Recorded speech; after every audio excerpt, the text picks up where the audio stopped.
ده ماركات حماده ال جي. الشاشه بتاع الشرق ديت للاسف صاحب العربيه عمل حادثه، وابنه كان جنبيه كده، فراح فرمل، راحت دماغه دخلت في الشاشه، ضربت الشاشه. عشان كده بنقول الاطفال لازم تبقى قاعده ورا يا جماعه، الاطفال لازم تبقى قاعده ورا عشان سلامتها، سيبك من الكاست يعني.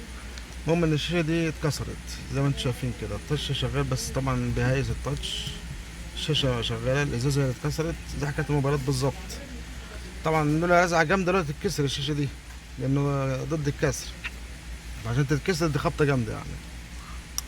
بس فاحنا هنفكها وهنشوف الدنيا بتاعتها ايه. هي الشاشه هتعمل لها في تصليحها هيعمل له بتاع 1000 جنيه، تصليح الشاشه، تغييرها يعني، تغييرها كلها 10 بوصه تعمل لها بتاع 1000 جنيه، لغايه ما ترجع تاني هنا بلدنا، تروح وترجع تصرف لها بتاع 1000 جنيه من غير ضمان. لكن فيش تاني بضمان، لو الضمان سريع هتتصلح ببلاش حتى لو عيبك انت يعني. هنفك ونشوف الدنيا ايه.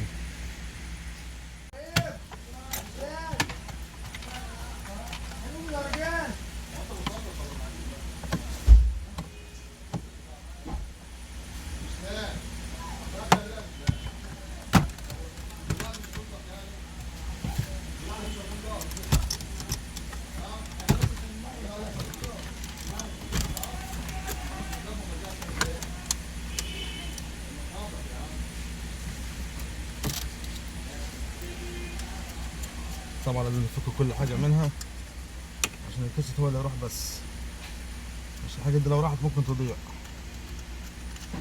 فك منها كل حاجه،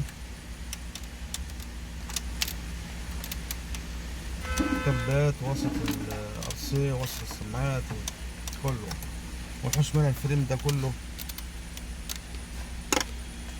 فاصل ونرجع تاني.